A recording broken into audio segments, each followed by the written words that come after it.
যতটা জলাধারে জল আগে থাকার ক্ষমতা ছিল, এখন সেই ক্ষমতা 1/3 হয়ে গেছে।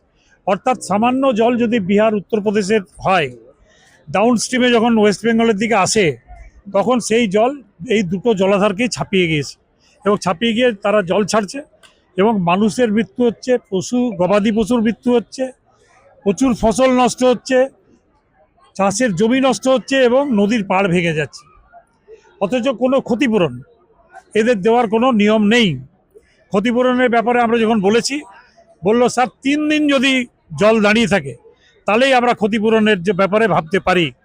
কিন্তু একটা মানুষ যদি জলে ডুবে যায়, সে 10 মিনিট ডুবে থাকলেই তো মারা যাবে, তাকে 3 দিন ডুবে থাকতে হবে, তবে তিনি ক্ষতিপূরণের অধিকারী হবেন। এই ধরনের তুগলকি আইন পরিবর্তন করার দরকার। বাড়িঘর ভেঙে যাবে, সঙ্গে সঙ্গে ভেঙে যায়। সেই বাড়িটা যদি 3 দিন জল না থাকে দাঁড়িয়ে ওখানে, তাহলে সেই বাড়ি ভাঙার ক্ষতিপূরণ তারা পাবে না। একটা ফসল জল ঢুকে গেলে 15 মিনিটে নষ্ট হয়ে যায়, যদি সেখানে 2 ঘন্টা পরে জলটা নেমে যায়, তাহলে তারা ফসলের কোনো ক্ষতিপূরণ পাবে না। তো আমরা তারই প্রতিবাদে আমরা এইগুলো করছি, আন্দোলন।